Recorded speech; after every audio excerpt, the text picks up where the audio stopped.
Brainstorming Magic with your lovely host, Rockout, and my main man, Big Green. How we doing?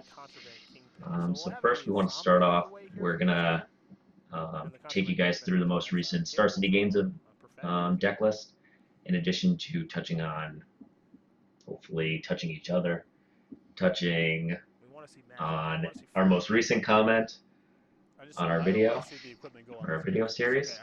We have my boy, my brother in arms, my fellow streamer, Mr. Meerkat, giving a big shout out to him. Love him. You're my boy, Blue. Thank you very much. The next thing that we're going to do is this guy over here has an apology that he wants to send your guys away. Yeah, it concerns the last video. I'm sorry about the loud noise that was done, I think about halfway through the video, roughly. What happened is, Rocket and I were two very tall people. So when you're trying to do this in a confined space, and you're trying to stretch and get leg room, you will kick shit like a garbage can and make a loud noise. I apologize for that. Hopefully we got rid of everything that's going to make a loud noise in the vicinity, and we won't have that happen again. So. No, that's okay. We'll just make sure to make as much noise as possible just to piss you guys off. Throw stuff, throw bottles. If I had beer bottles in the vicinity, maybe I would throw one. Who knows? So, this guy right here, he has some news. All right, you're looking at the most recent winner of the Gilt Leaf Games Friday Night Magic for the new standard. So I played this horrid deck.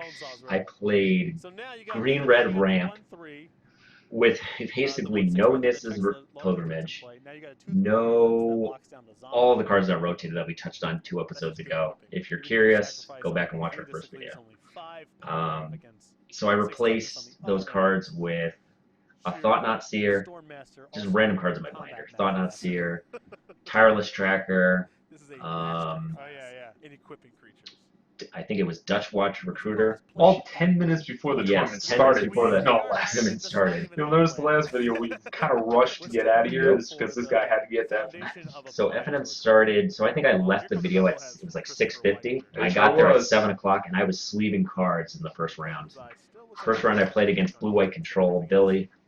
Sorry, dude. You lost before you even sat down. That deck was terrible. He tested it against me. It was awful. He played all the enchantments to basically get rid of my dudes. And I was playing main deck World Breaker. So he was like, "You play that main deck?" Yeah, dude, I played that main deck. And I got so much value. I cast Emrakul in the first game 4 times. I cast World Breaker 3 times. Possibly even 4 times. In Dustwatch Recruiter with 12 mana up is very, very good. Well, in fairness, Billy is surprised by most crap you do in any Magic game, whether it be limited, constructed, whatever have you. He just gets totally baffled by whatever you're playing. I mean, you could be playing one of the most common here. Oh, you're playing 4 copies of the Smuggler's Copter? Oh, well, wow, that's something new. Sorry. That's okay. So you're probably wondering, what did I win for my initial investment of playing 4 rounds last week? So I got a Chandra. Get it up closer there. Let him see it. Doesn't it look kind of fake? I was just saying to Big Green that it looks a little fake. It looked real to me back on the back, but Alright, well, it's obviously real. Throw it. So not only that, not only did you get the card, you got a picture. Oh God. Show the picture. AKA my shit-eating grin. Look at that guy. Yeah, I even have the same shirt on. I'm repping 2 ways. Look at that grin. He was so happy he won with a pile. I had no business winning. So, alright, we're going to go right into my terrible story of how I beat Grixis Burn. Game 1, I obviously got blown out. Game 2, I board in a little bit of life gain, which are basically just pulse of, I think, Marasa. Yep. Okay, so he knows cards better than I do. So, Game 1 got crushed. It wasn't even close. He had triple Thermo Alchemist on the board by turn 4, and I think I cast my first spell on turn 4, so that was rough. Game 2, I cast World Breaker on turn I think 5, getting rid of his Fever Visions, and then just chaining that into an Emrakul the following turn. And he basically didn't do a whole lot. He was a little stuck on mana. He didn't have blue mana until like turn 6, which helped me out a lot. And then game 3, he's at 15 life. I have just cast an Emrakul. Okay, so I'm at 1 life. At 1 life, he has nothing on the board. He has 6 lands in play. I Emrakul him, attack him with my World Breaker. Maybe yes, maybe no. He shows me his hand for the turn. He has 6 mana up, 3 red. He has Collective Defiance, which we have here. Collective Defiance. He has Fiery Temper, and he has, I believe it's called Storm Chaser, which is blue-red, 1/3 haste prowess dude flying. So I'm thinking to myself, how do I get him to the least amount of cards and not deal me damage? So what I ended up doing, as I end up playing the Storm Chaser, it attacks my Emrakul. I play the Collective Defiance and basically Windfall him to basically 1 card. So he takes his turn. Card he draws for the turn is a Storm Chaser, which does nothing because I have Emrakul on the field. So he has the card that he drew off the Collective Defiance from my previous turn that I took of his was a Tormenting Voice. So he Tormenting Voice, discards the Storm Chaser, and reveals 2 lands. So I ended up killing him. But I was just like so clenched in that final round, so clenched.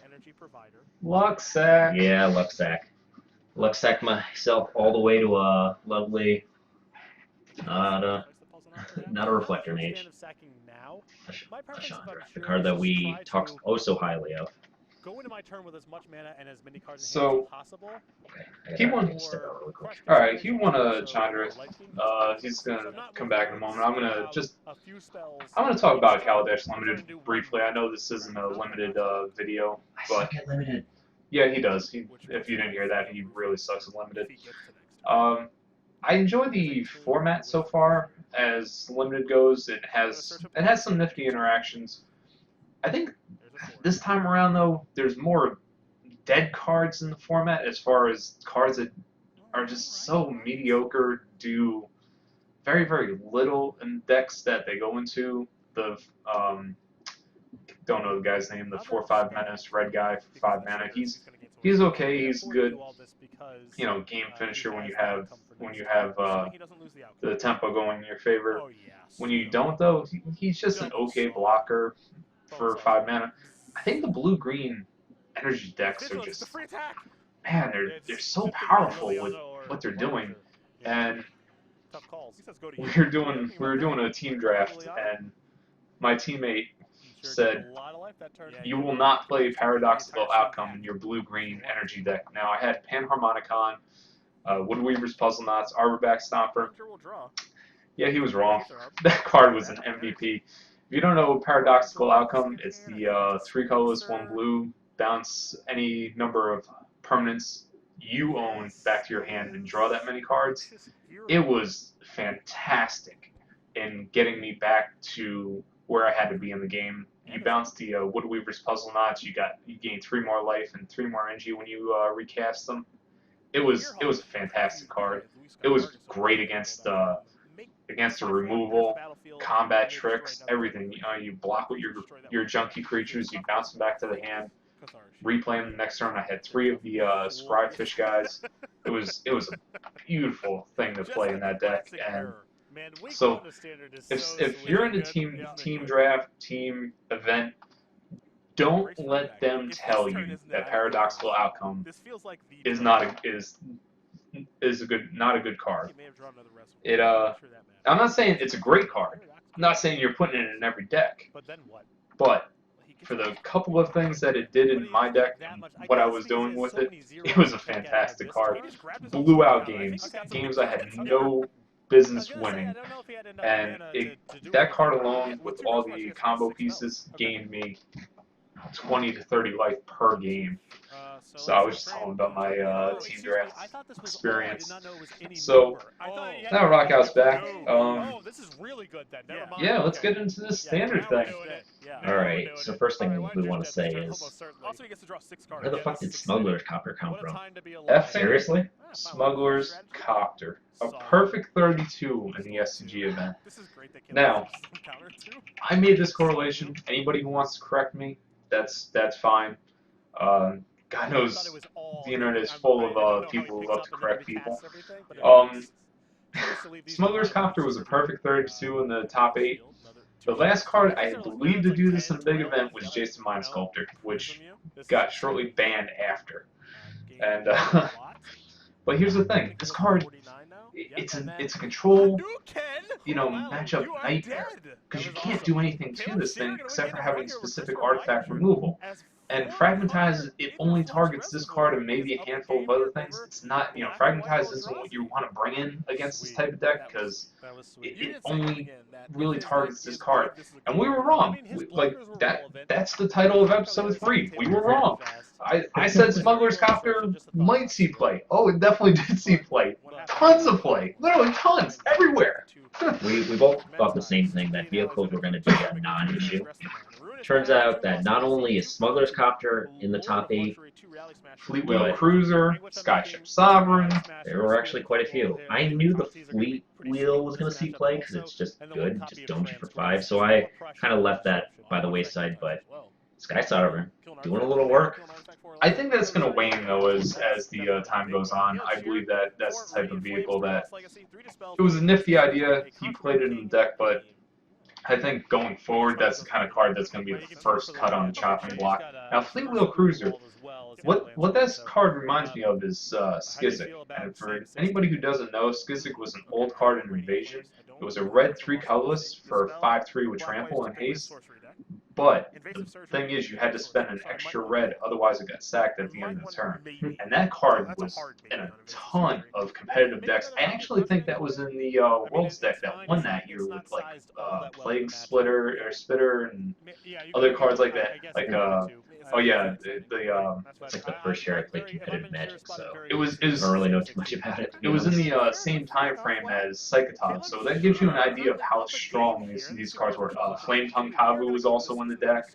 That's what we need back. The Blazing Spectre was I think it was a 2/2 with haste for black, red, and 2 colorless, and when it hit them, they discard a card.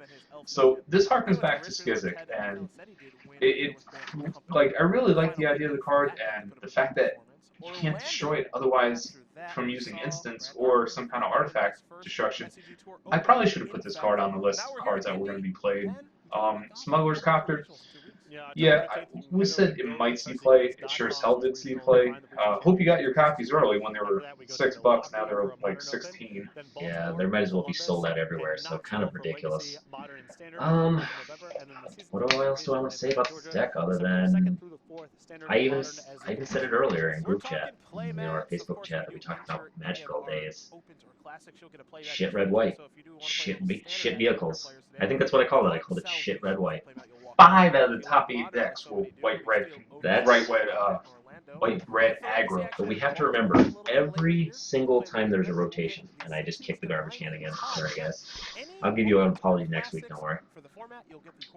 Every time there's a new rotation, the first thing out of the gate is always going to be an aggressive meta. Because people are still trying to figure out their decks. They might not have all the cards, and typically, aggro cards are typically cheaper. I mean, than most other things. I'm not going to say this entire deck is cheaper than most other things, because but Smuggler's Copter, typically they're smaller little dudes. You're running commons. Yeah, I mean, what else besides Smuggler's Copter is worth money in this list? Skyship is like what, a couple of dollars? The Impala's $1. Yeah, everything is cheap as shit. I mean, the Gideons are expensive, but that's Gideon. Yeah. All right, $25. That's $100 right there. So I did forget about one card. Actually, we both forgot about this card, and I cannot believe that we forgot about this card in Standard. Thraven Inspector was insulted that he did not get put in any of our deck lists. I mean, Draven Inspector, how could we forget about this card? I mean, even in control deck, it makes the clue token, gives you an early blocker. How the hell we forgot about this card? I have no clue. This card, it belongs in any deck, almost any deck, almost. But he can crew a copter or copter. I mean, What about Toolcraft Exemplar? I don't even think I looked at this card. Yeah, I just no, assumed that's- it was a 1/1 for 1. I didn't even read the ability. When I was watching on Star City, I had to look it up and I'm scratching my head and thinking, what does that card even do? Turns out it's a 3/2 for 1. Go figure. well, not only that is this card was played against me unlimited, and when he played it, I was like, wait a minute, that can't be all those abilities on that card, and that's Veteran Motorist. Red, white, 3/1. When it comes into play, scry 2. All these abilities on a 2-mana card. That's amazing.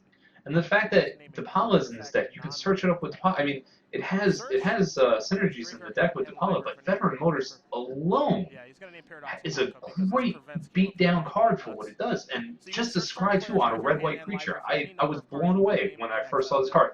This is another card that the Veteran Motorist, it should have been in our list when we were brainstorming decks. We really should have looked at this style list. I don't know why we got off of this tangent, why we were trying to go towards slower decks, but we should have done at least one aggro deck. This is something that we should have realized when we were doing the deck lists. Agreed, and we'll be more on top of that as we dive further into this new standard and even in the next rotation. So there's something that I didn't think of originally when I was first writing up my notes, but as I look at this deck list, this deck actually has a surprisingly good amount of reach. And the reach comes from a couple cards. So this Depala, Pilot Exemplar, allows you, so whenever it becomes tapped, you may pay X. You reveal the top X card of your library, put all dwarves and vehicles from among them into your hand. So that's reach against a control deck. That's reach against the mid-range decks. And then, you know, these other cards, these vehicles, actually give you a lot of reach. Some of them are big bodies. Some of them have, one has trample and haste, one has flying, another one has flying. One loots, one kills a dude. Just gives you a little bit of reach. So that, to be honest, when I first looked at the deck, I kind of threw it by the wayside. I'm still going to call it shit red white. But, you know, it does have a surprisingly large amount of reach. And yeah, your sorcery removal just got 10 times worse because, I mean, just look, you got what 9 vehicles in this deck. Sorcery removal doesn't do crap unless by some miracle you get them to block with it. But this type of deck isn't interested in blocking; they want to beat you in the face with it. So I mean, it's not gonna, you know, they're never blocking with this stuff. You're never gonna get to use your sorcery removal. So with that said, it's just like we need instant speed removal. We'll get into that later, though. We have a couple of things we go through later on that. And one thing I wanted to talk about was the first week of Standard, you're always going to have your aggro decks. It's just a simple, straightforward answer, you know, in the format. You beat through with the most amount of damage you can in the beginning. And it harkens back to one idea I had when the format first hit was Avacyn Restored.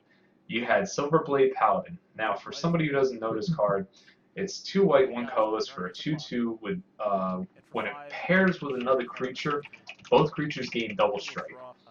Now, when I first saw this card, I was, if you blow that up a little bit, I was instantly enamored with this card. I said, this is the kind of card that I believe can really do some damage. And I said, well, I looked at the format, and it was brand new. It was a TCG event I went to when this first came out. And I built a green, white Soul Bond deck. It had Rancor in it, which, if you remember Rancor, I mean, a green for 2/0 and trample. And when the creature dies, when Rancor goes to the graveyard, you get it back. This type of synergy in the deck was amazing, and I took that deck to 17th place. I probably should have been higher than that. I probably made a couple of misplays with the deck, but you know, brand new format. But again, just your pure aggro green-white deck, it smashed me all the way to the top in that tournament. Speaking of green-white, so green-white actually did really well at the Star City Games this weekend. So I don't necessarily have a deck list at the moment. Let's see if we can find one. I know Brad Nelson played it. He was 6-0 at one point. Let's see if we can figure it The out. TCG player has the competitive league, No, sorry, has a deck list. 8 spells? 8. Okay. 21 to 23 to 26 to 30 to 35 to 41 to 48 It's a preview article. and then 50 beyond is. All right, is that's the besides. Okay. Right. But I'm also not great at math. That Green, could totally. white, It could be range. if it was 4 or. Oh 15, no, it just wouldn't be I surprised. saw it on the I competitive. can tell you what might happen. It could be anything. So what does green white do really well?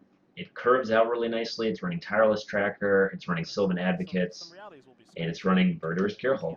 Still thinking about his turn a little bit. Go down So to. this deck is just wonky because like you have to play a weird. Gotta go to balance, the right? Magic page. All right, I have All right, Cathar guys, Shield what and am Bone I Saws, looking time to at? just like kind of What am I shove on looking those, at here? especially when I don't have any more. cards to pair with WoW color in my deck. Magic.tcgplayer.com. And it looks like his answer is yes. I'm going to shove on these as best I can now. It's not an But article. also leaving a Bone Saw behind because he does have Crush in Just- his hand. Right. Trying to thread the needle here. Bear with us. It's kind of a freebie for him to do it like this, Yep, right? there As you go. long as he keeps the Bone Saw and the Crush back in Okay, hand. so He's in picking up the everything competitive, so we can get all of his tokens this turn, and then recast the Marvel the turn Else. after the Crush, and then dump all the zeros and ones. So he needs to keep Huh. one back, but the Tokens? rest of it he can just go with. With the resume. why is it not showing up? Just click on this. Metagame decks. 3 mana Hmm. for Chris. Nope, these are old. Well, let's forget that. We're wasting too much time on that subject. Anyway, so I had it played against me. It was like just a green white aggro deck. Murderous Gearhulk being one of them. Sylvan Advocate. Selfless. I believe he was playing Selfless Spirit. It Gideon. basically has to. Gideon, Oh, and a couple absents. One of the cards that actually got, and of course Smuggler's Copter. Yeah, why not? Literally, yeah. Colorless, It's yeah. functionally the best 2-drop in the format at the moment. And it By goes far. in almost every deck. I mean, the only deck you're not going to play it in is like a blue-white control, but let's face it, you're not seeing that deck around anytime soon. Sorry, Billy. So the best 2-drop used to be Sylvan Advocate. Say hello to a much better, super expensive in terms of cost, much better 2-drop in Thopter. But it does everything you want to do, though. I mean, that's the problem with the card is. Loots, flies. He's got a lot of time. He's got a lot Okay, of draw steps. sure, why not? So will it get banned if the Pro Tour pushes it over the edge and there's 8 copies or 4 copies in every single deck in the Pro Tour? Can you really ban a 2-drop creature? Yeah. Oh yeah. We're passing. Sure can. What's the last creature that got Winder will banned? draw. Disciple of the Vault, the black creature from from Mirrodin that made that artifact deck absolutely atrocious. They called for Delver to get banned in the blue-white Delver days. Prism down. But that was because Jace was in the format. I mean, no, that deck was better than Jace ever needed to be. Oh. It didn't even run Jace. Didn't Well- even need to run Jace. Beat down for Well, I mean, 5. I read the Hexproof, dude. There was answers to it though. You had answers. You had the Kadalta red decks were answers to that style of deck. But they were running mutagenic growth.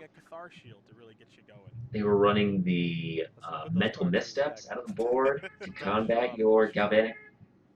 I think it was galvanic blast. Gutshot.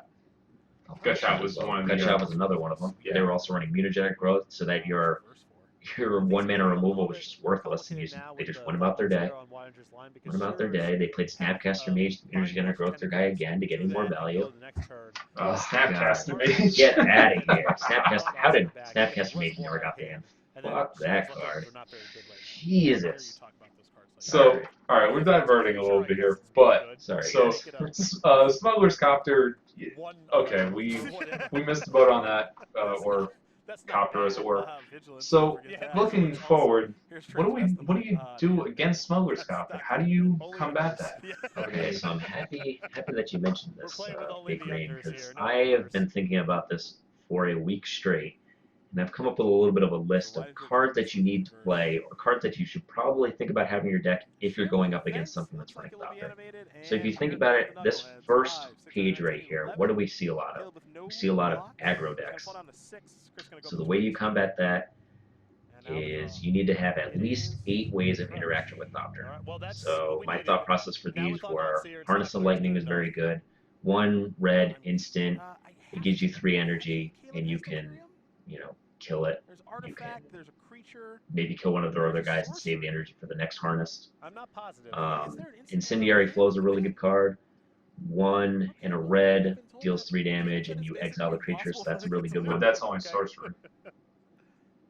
Instant. Yeah, he has Incendiary one, Flow is one instant. Is it paradoxical instant? outcome. And that's usually winning the game if he's cast. Yeah, that's correct. That's correct. Wow. That's what we saw is We right. are disagreeing on all sorts of crap today. Oh my god, it's a sorcery. I told you it was a sorcery. Doing all of this. You don't We're have gonna- the knowledge of the cards We're that I gonna take a step back, and From the reservoir. so Play a land. I have no good ways of interacting with Thopter. I'm just gonna throw that out there. I'm gonna go through the list of things to combat aggro, though, Well, alright. other than Thopter. So Grasp what of else? Darkness for a black deck. Grasp of Darkness right off the bat is one of the cards that if you're gonna compete in an aggro environment, this card needs to see play. Your Galvanic Bombardments, again, a great card. It's not killing the Thopter off or the Copter off the first one, but it kills one of their early drop creatures. Hopefully, a veteran motorist, or before they really start getting going with it. And then the second one kills the Copter. So it's a answer, not a great answer, but it's a answer. Naturalize if you're running green. I mean, that's such a narrow answer to it. It's unreal. Deadweight. I would say that's accurate. I think Deadweight would actually fall off when it goes back to an artifact, so that's only going to answer the other creatures that they play. Other cards that we were thinking of are Liliana. I think that goes without saying. It's good against little minions. Yeah, I mean, Liliana, it kills off their smaller creatures or makes their other creatures smaller, but the problem is, Copter, you can't target the Copter with this when it's an artifact. So they're still gonna We need Nature's Claim back. He might be just What with that? You still have Liliana to shrink their creatures, but the problem is Liliana is getting beat in the head with a Copter. So that's what I'm saying. It's like Copter. There's no good answers to it right now. So are we?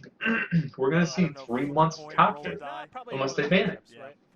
I think my thought process is let's not focus on killing the Copter. Let's focus on killing the stuff around it.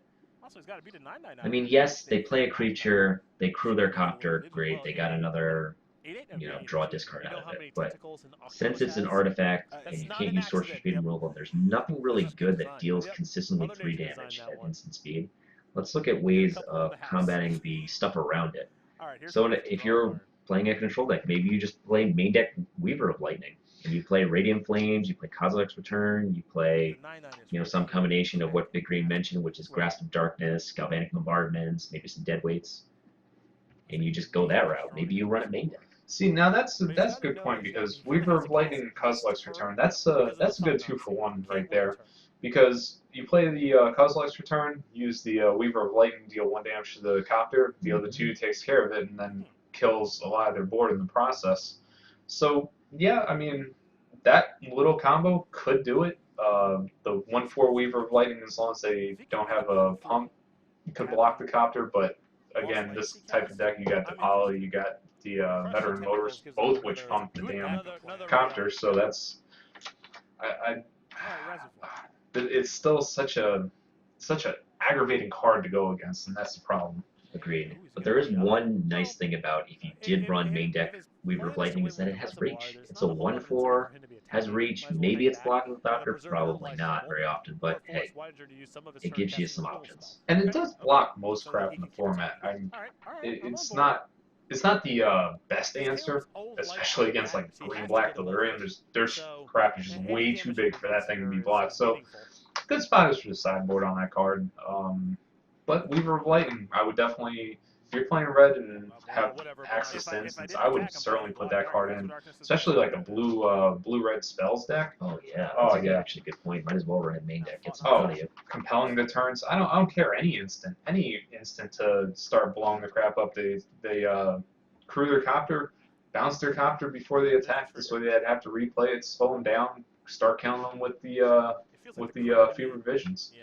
Another interesting Crane is thing that I most want likely to to touch on enable just a little bit is multiple spells. there was a And red white also, it's something the humans equipment can deck go in on the to top block. 8 of the Star So City that's probably earlier another and regressive or earlier this spot. weekend, last weekend, excuse me.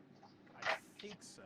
And I wanted just to say that I felt like it goes a little bit wider, and I feel like it's a better way to combat the red-white vehicles We're in a menace. spot where I think And I just want Caleb to take a look at needs some of to the kind cards of that plan are on very drawing a interesting in reservoir this deck next list. turn. So first of I all, think it there's a really lot to starts gain off by on, casting the stuff in this you know, it hand. has 2 1-drops. Obviously, we And touched on his those top deck, he already. either draws another You know, the reservoir or a Inspector, crush and can go the from there. Inventor's I don't think Apprentice, they're which is a facing anything 2/3. It's No, fine. It's great in he's that got a little bit of wiggle room left. Though again, these shots aspect. do But matter I feel like I because said sure it needs to be above earlier, 50 it to goes make everything wider. happen. And the reason it goes wider is this this garrison right here. So it's a 2/3. Whenever it attacks, you put 2 1/1 humans into play attacking. So if you curve out very nicely with your Thalia's Lieutenant, Thalia's Lieutenant on turn 2 becomes a 2/2.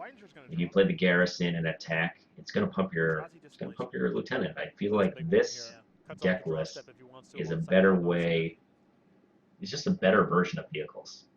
I mean, maybe I'm mistaken, but when I first looked at it and I was looking at all the cards, I first thought to myself, man, this deck just goes wider and it has a nice finish in the battlements.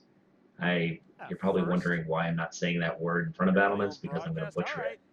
Hanwire. Hanwire? Hanwire? I think it's Hanwire. Alright, we'll go with Hanwire. That just, Hanwire? it almost sounds like hand job. That's why maybe I don't want to say it.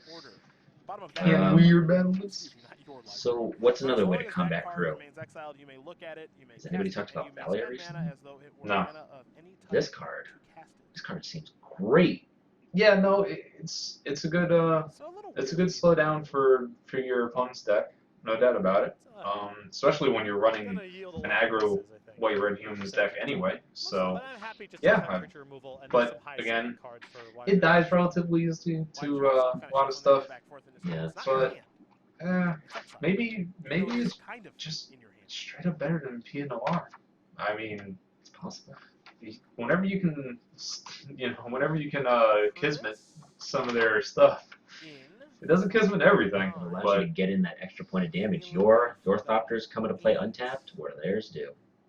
Or your crew creatures come into play untapped, and theirs do. It seems okay. And I was really happy to see finally a deck in the top 8 that was running Gideon main deck. Why are these decks not running Gideon main deck? Why is it only out of the sideboard? well, the thing is, it's a new format. You want to try new things, and you're like, well, I can get away from Gideon a little, but you fail to remember that Gideon is an awesome planeswalker for what it does, especially this style of deck. You pump your team with the ultimate ability, start playing 2/2s. It's hard to combat. I'm actually shocked that more people didn't run like a 3/4 of Gideon in their deck. Maybe because the deck is too fast for Gideon. It's possible. But I We'll still see like this it. upcoming weekend. Oh yeah. We'll see this upcoming weekend. Oh yeah. So we'll touch on Grixis Emerge and Green-Black Delirium, the only non-aggro. Actually, I guess red-black. Other than that, it was all white-red. Yeah. All white-red. 5 out of the top 8 all white red. But I was happy the 3 decks that weren't white-red made it to at least the top 4. That's happy. Yeah, no, that's a good point. I mean, but the white red it has a semi-linear attack plan, just beat you in the face and Grixis Emerge. Now this is the type of deck that this is where your sorcery speed removal comes into play. Very, you want it because you want those deck and stones. Because a ramp deck is not beating Prize Amalgam that just keeps coming back from the graveyard. It's not beating Scrap Heap Strand that keeps coming back from the graveyard. You're just not doing it. There's no way you combat it with a ramp deck. And well, we think that initially when I said the ramp deck, I said it might be too slow, and this is the exact reason why. These type of decks, you couldn't stand a chance if you're playing this style of deck. This deck is just going to grind you out. It has so many ways of putting cards in the graveyard, drawing cards with Cathartic Reunion, even Smuggler's Copter, Every damn deck. Perpetual Timepiece, which everybody said was just awful all weekend, so I expect not too many decks to be playing too many of these cards, but It feeds your prized amalgam, it feeds your haunted deads, and your scrappy scrounger. It just continuously just gets you value. You don't care if your stuff goes to the graveyard, you're okay with it. Occasionally saying, And you finish them off with just Elder Deep Fiend and just looks like the Caca. would be going Well, on. But it is Timepiece not. has It a works, Marvel, play in this deck, so I wouldn't say yes, they are a little if you're gonna cut something, you gotta choose probably between the Timepiece and maybe the Crypt Breaker. I'm not sure how good I haven't seen the deck in action. I don't know how good it is spending 2 mana and getting a 2/2 zombie along. It's I would have to play with the deck to see what I would want to change in the deck. 3 main deck Kozilek's Returns was actually a curiosity for me because oh yeah, I don't know. It seems. I mean, he obviously he knew what he was doing with the deck when he played it. Didn't seem like it in the finals, but he smashed people before that. Yeah. So. What else to say about this deck? It's going to get more streamlined over the upcoming weeks. The mana base is terrible. He had an idea going into it, and I give him a lot of credit. Yeah. He probably should have won the tournament. Probably. Won the But the mana base is difficult on this deck. That's one of the. I mean, you're running 3 Sanctum Boogan for Christ's sakes, and a 23 land 3-colored deck. Yeah, I mean, that is true.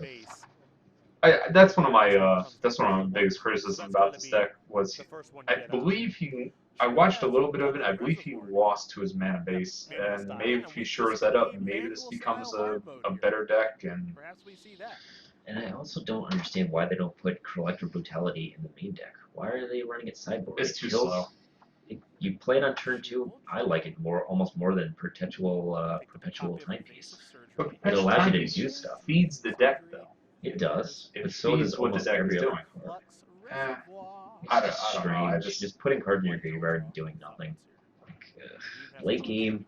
But when you're getting back later, see the thing is when you're milling these cards and you use Scrap Heap Scrounger's ability, you get those prize amalgams back. You get all this value out of you're the card.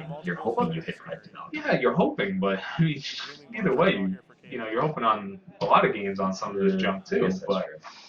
I mean, you hope your combo comes out the way you want it to come out. But Maybe, I don't know. Maybe we play Perpetual Timepiece in Green Red Ramp. nah.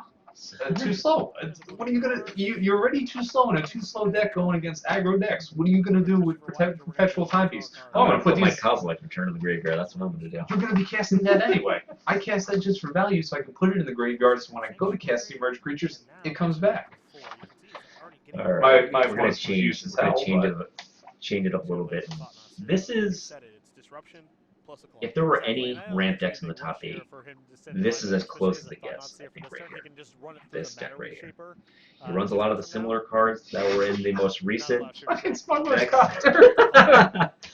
in a semi-ramp deck. Grapple of the Pass and Traverse. Finally, Ishkana's making its way back. Tireless Tracker. Noxious Gearhulk, baby. Hey, we got one right. It got its way into the top 8, right? One of. As a one of, yeah. But it's kind of. We said that's going to be your stopgap for these ramp decks, and yeah, especially with Smuggler's Copter, I believe this is going to a 3 of in a lot of decks, even though it's legendary.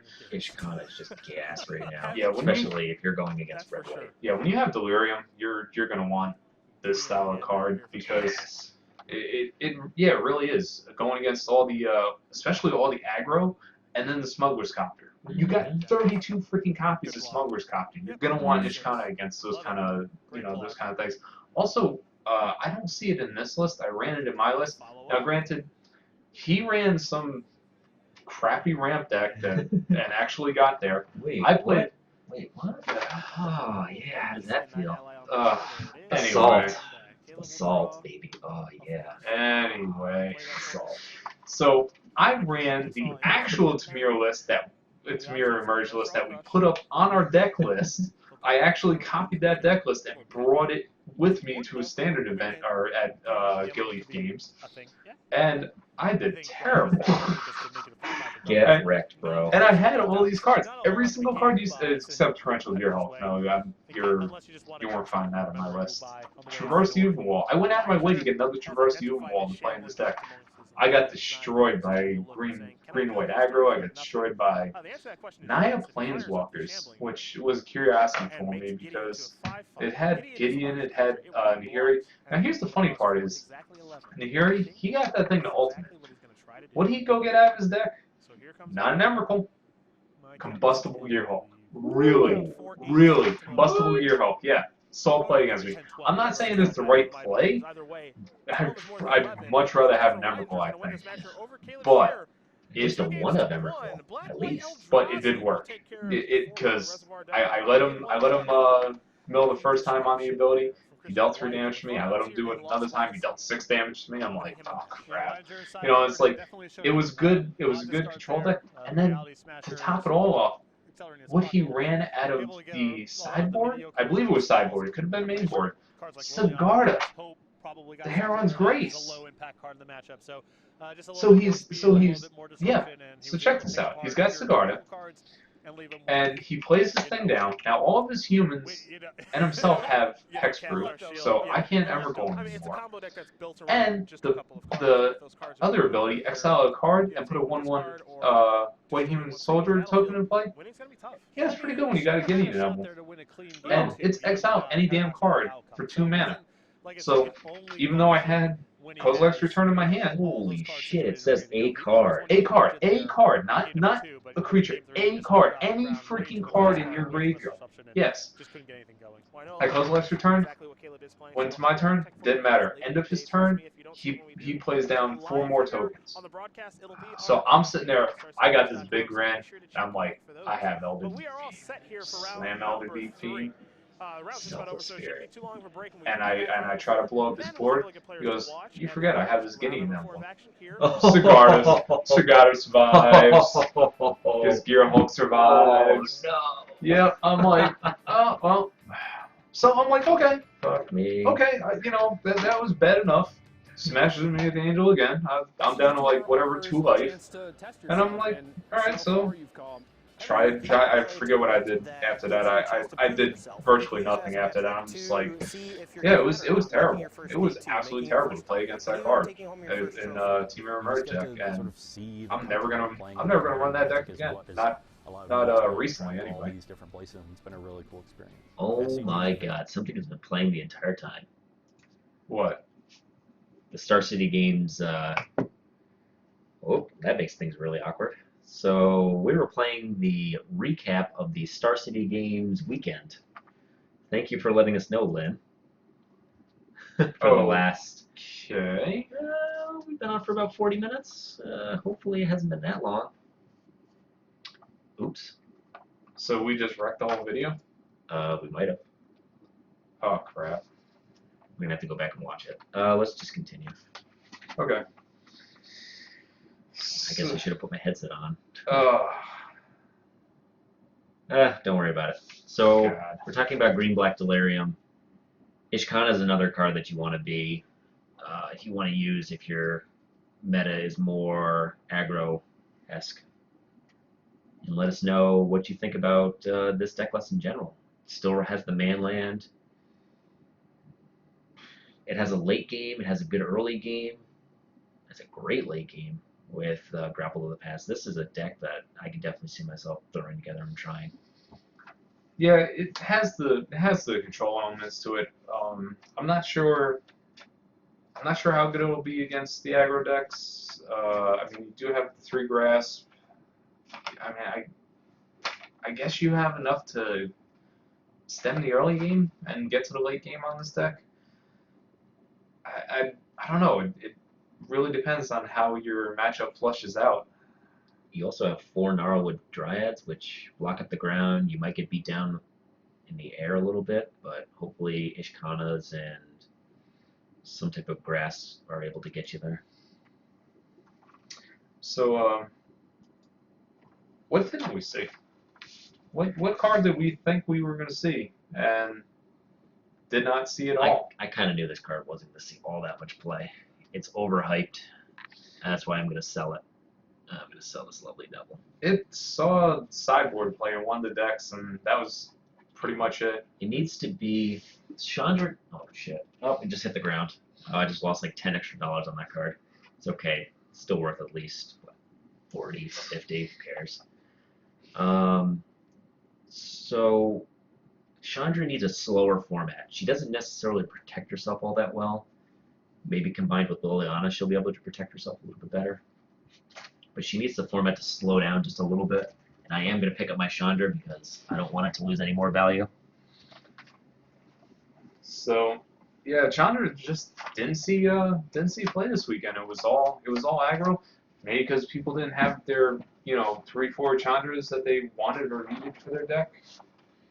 Maybe. I mean, Lynn, I do sell cards from time to time.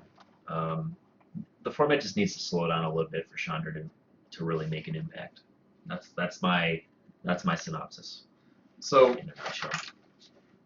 with the format being as fast as it is, can control decks compete? Will Chandra see play in a control deck or is just the format too fast for Smuggler's Copter? Control decks need to have a defined format. They need to know what they're going to go up against. See, that's the reason you'll never see a control deck week 1. What's up, Devin? Welcome, dude.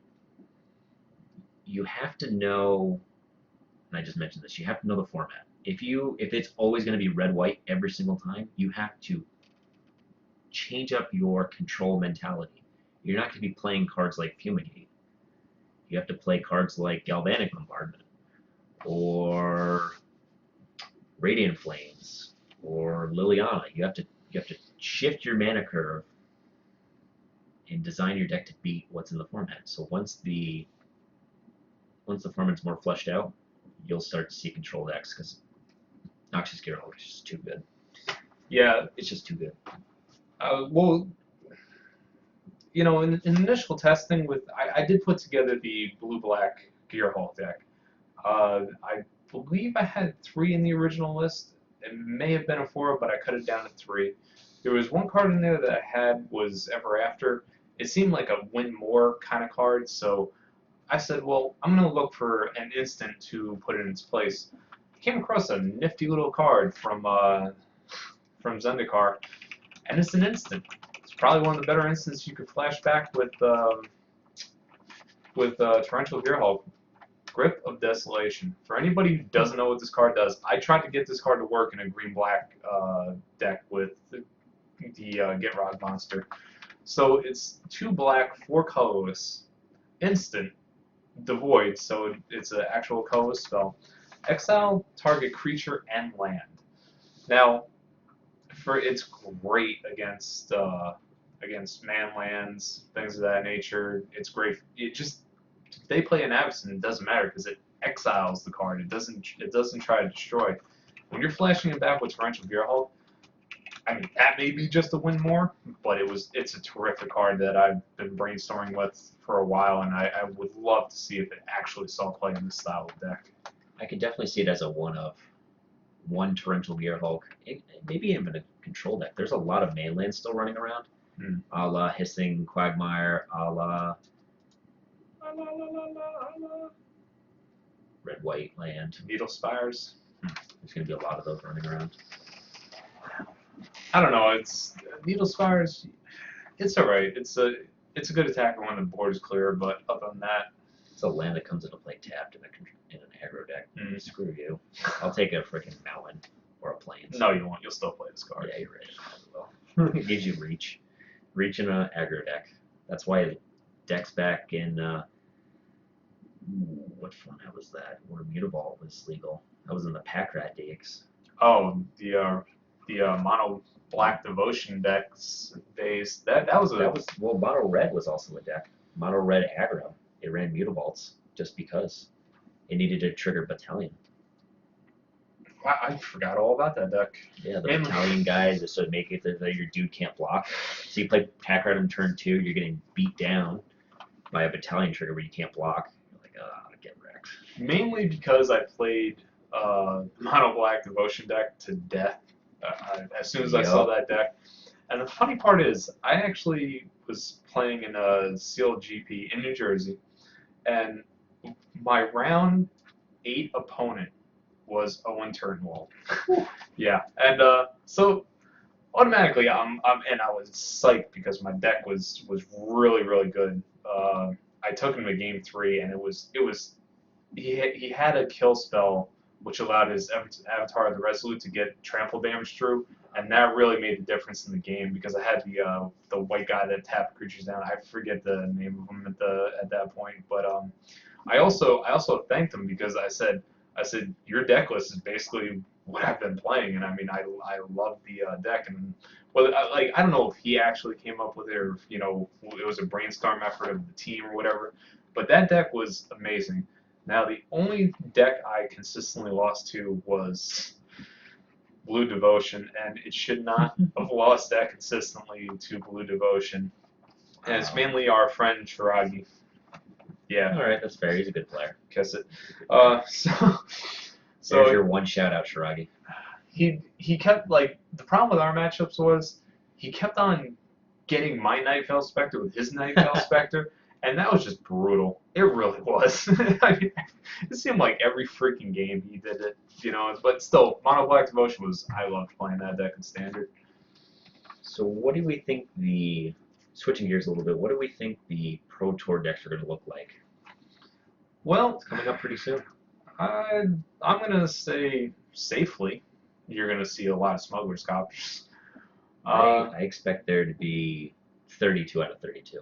I don't think it's. I don't know. I'm gonna call it right now. I want to go on a limb and say one deck is gonna try to break the. It's too good. It's just too good. Break the trend, but I don't know what deck it's gonna look like, but it's gonna run four copters. It's gonna be a control deck with 4 copters. And something that puts 1/1s in the play or something. Now here's the thing. In my initial testing with the blue-black deck, I started running Pilgrim's Eye instead of the Filigree Familiar, because just getting that extra land, you gotta wait for Filigree Familiar to die before you draw a card. What? Do you hear that? What? You hear that? What? You were right. Yeah, that's right. I was right. Really? This guy. That's what you're baiting me with? You were right? Okay.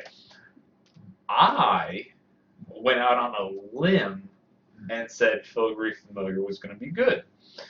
You stayed in the safety of your cave and said Pilgrim's Eye was going to be good. Land 9 times out of 10 is always better. Gaining 2 life is good, don't get me wrong. Drawing the card is good too. But having the land on turn to play on turn 4 sometimes is make or break. Now, in fairness, though, I didn't play against any white-red vehicles decks. That might change the perception of it a little bit.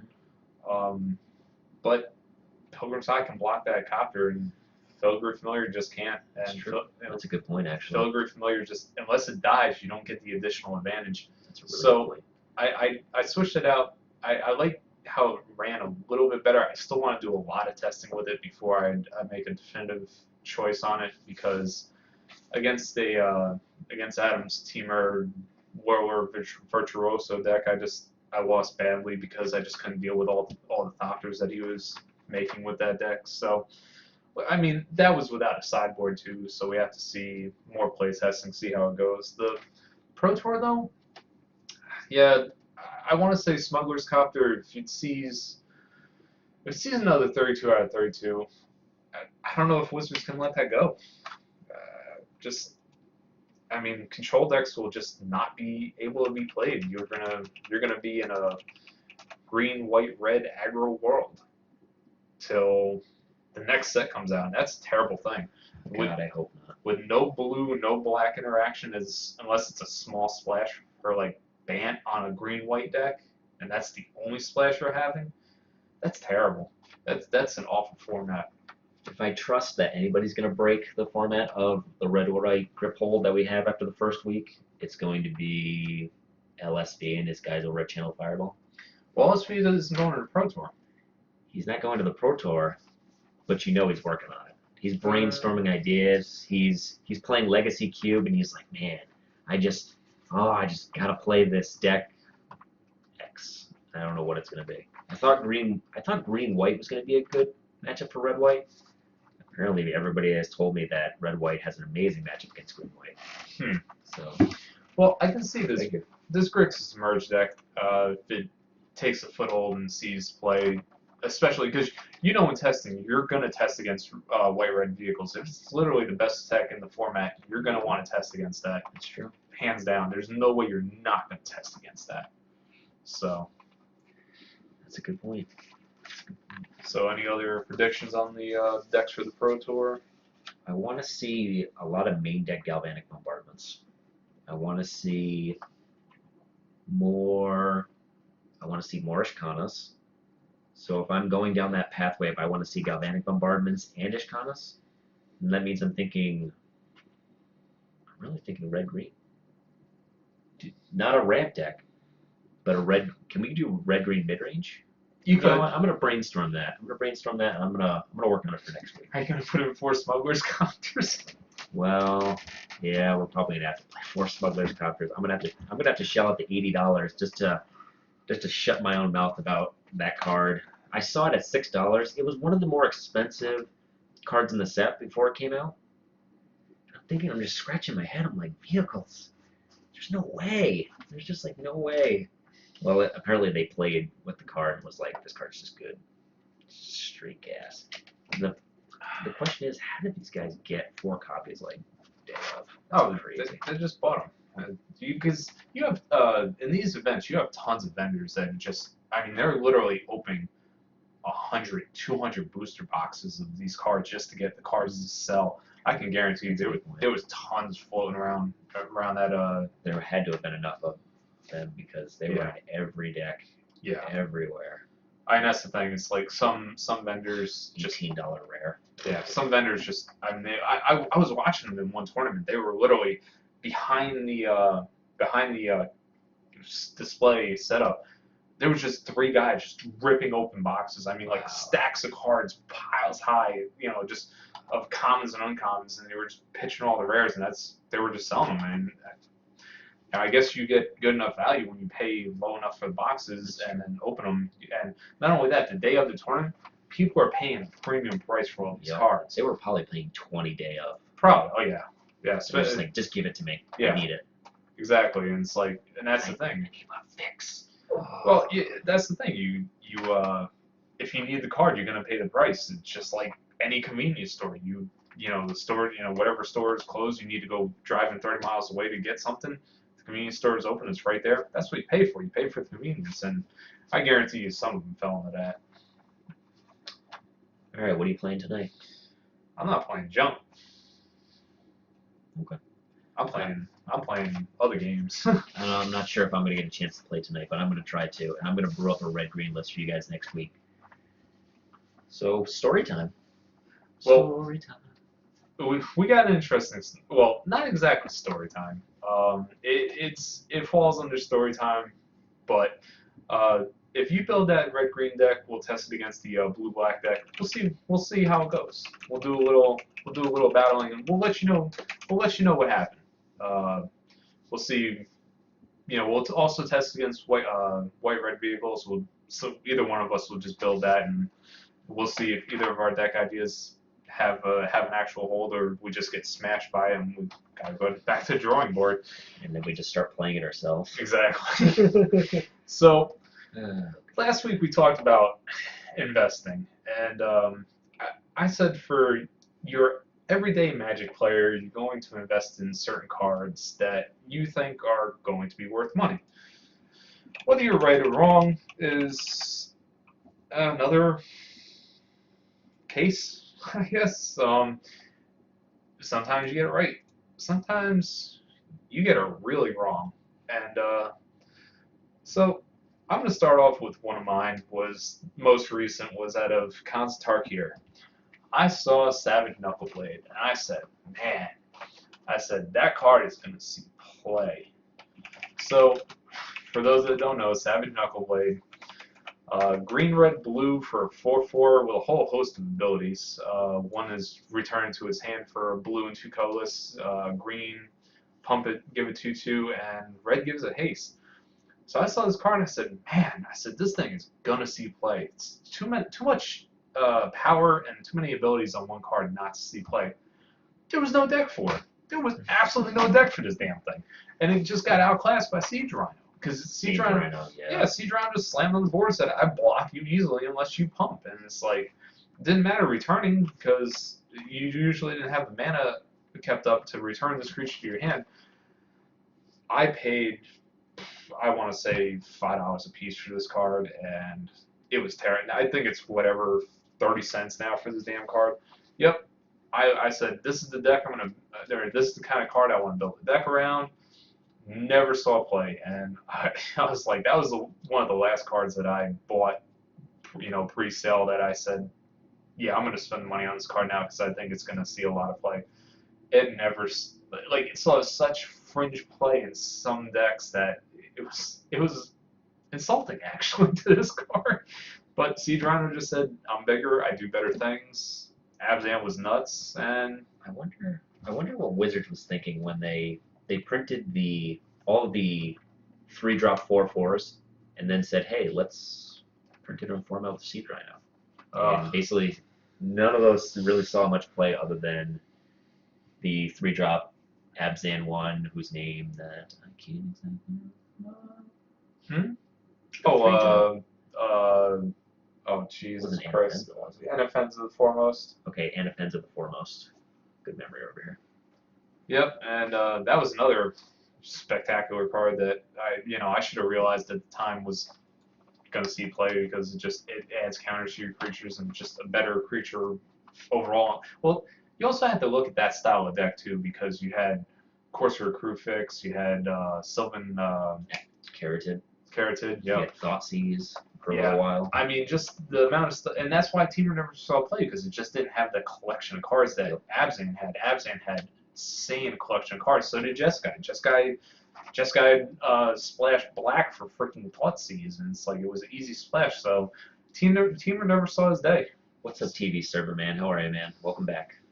So do you have an overinvestment low return card that you have in mind? Honestly, recently, so the cards that I bought that were super cheap that I can think of off the top of my head are I bought Dream Halls when they were cheap, when they first got unbanned. I bought Show and Tells the same weekend, so those I made $1 million off of. I bought Thundermaw Hellkites for like $6 a piece. I bought, I think, 30 of them. They went down to as low as like $2, and then they skyrocketed back up to $45, so I made a lot of money off of that.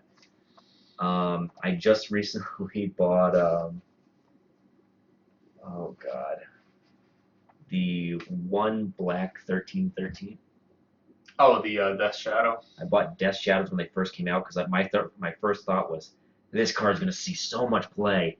Took a while, but I finally made money off of that. Go figure. I want to say another actually interesting investment that I made is I bought a moat when I was super drunk. I spent $220 that I did not have at all. No, I'm sorry. It was a tabernacle, excuse me. I'll tell you the moat story also. I bought a tabernacle at my buddy's 21st birthday party. I was probably 25 at the time. We were friends in college, whatever. I bought a tabernacle. I was fucking rip-roaring drunk one night. I had my smartphone. I'm just like, tabernacle. Well, I'm gonna make it max 220. I can maybe afford this. Drunk, rock out, making good smart choices with his money. Tabernacle was 220 for a long time. Last time I checked it, a couple months ago, I think they were 800 sold out. They're about 1,000 now. Yeah. This is supposed to be a bad investment story time. I'll tell my moat story and then I'll go into bad investments. Oh god. I bought a moat for $15 from the old store that used to be where Guildleaf Games is now. Guildleaf Games, check it out, Friday Night Magic, 7 o'clock. I bought a moat for $15. They were having a 50% off sale. What is moat now? 400? 500? Yeah. Value. Alright. What did I get burned on? I've gotten burned on a lot of cards over the years. And the funny thing is, I have a binder full of cards. I just recently bought Goblin Dark Dwellers. Those things didn't go up. I bought them for $3 a piece. What are they, $1 now? $1 like bulk rare? I don't even know, but it could come back and see play. I don't know. It's I can't think of any card that like I've lost stupid value on. Like I've never invested in anything that's super expensive. Um, all right. While he thinks, I'll go into one of my worst investments of all time. If you can bring up Never-Ending Torment for me. So for people who don't know what Never-Ending Torment does, it's a card from Sabers of Kaladesh, and if you know anything about that block, there's cards worth virtually no money, and that card. So when I originally saw this card, I was more of a casual player playing at the time. I was interested in events, but I wasn't seriously into going to GPs and trying to make it, as a big tournament player. Well, I was on the computer. I saw this card spoiled. I said, man, this card. I'm already trying to wrap my brain around what I can do with this card in a standard deck. I'm like, it seems like such a powerful ability. I already talked about it. Get that. I got 3 of them. I got 3 of them. You're 50 cents. You're 50 cents richer. Congratulations. So, Never-Ending Torment. I said this card. I'm gonna try to break this card, and I'm gonna do it in the standard deck. And I paid, I want to say $6 a piece for this card on pre-release prices. Well, for anybody who doesn't know, you can get your whole playset now for $1.60 on TCG Player. So yeah, that card I lost a crap load of money on, and it never saw play. It literally and the reason I tell you this story is so you don't make the same mistake. Don't get all amped up on a card and you're like, oh, this card is going to see play, because that's how you lose big money in this game. And if I can give you a little bit of solid advice, try to proxy the deck first and see if the card plays out. Then, and only then, buy the card if you are almost assured it's going to see play. Again, Smuggler's Copter, great investment for anybody who got into it early. Never-Ending Torment, I still use this as one of my slam dunk all-time worst buys on a Magic card ever. Your Thing in the Ice. All right. So I bought Thing in the Ice when it first came out. I spent $60 on a playset. Normals buy list price. That is probably the card I've lost more money on than any other card that I can think of. Because if I looked at my binder right now, I have nothing but straight gas and straight value in cards that have just gone up and up and up. And then I bought Thing in the Ice. You know what? This card is going to be the answer to vehicles. Maybe. If anybody's going to find a way, it's going to be the Pro Tour, baby. Let's figure this out. I mean, maybe put it in a. Let's flip this Well, card. see, here's the problem with this card is you gotta have it flip, and there's a decent amount of removal in the format right now. And what the Vehicles deck does is it plays Deck and Stone, and you're gonna Deck and Stone this thing. And they're not gonna crew their vehicles until they Deck and Stone this thing.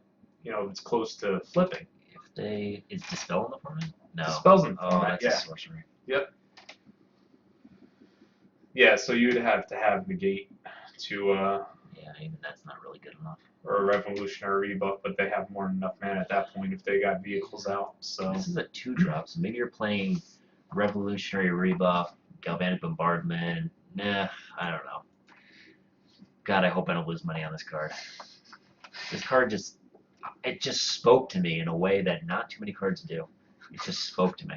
were you drunk when you bought the playset? I wish I was. I wish I could make that. But the last time I was drunk and I bought cards, I bought like Return to Ravnica or original Ravnica like duels. I made a shitload of money off of those. So I don't know. I bought. You know what? I wish I could just go back through my eBay account. You guys could just let's pull out my eBay account. I've bought so many terrible cards on eBay. I bought a foil Greater Aurora for $4.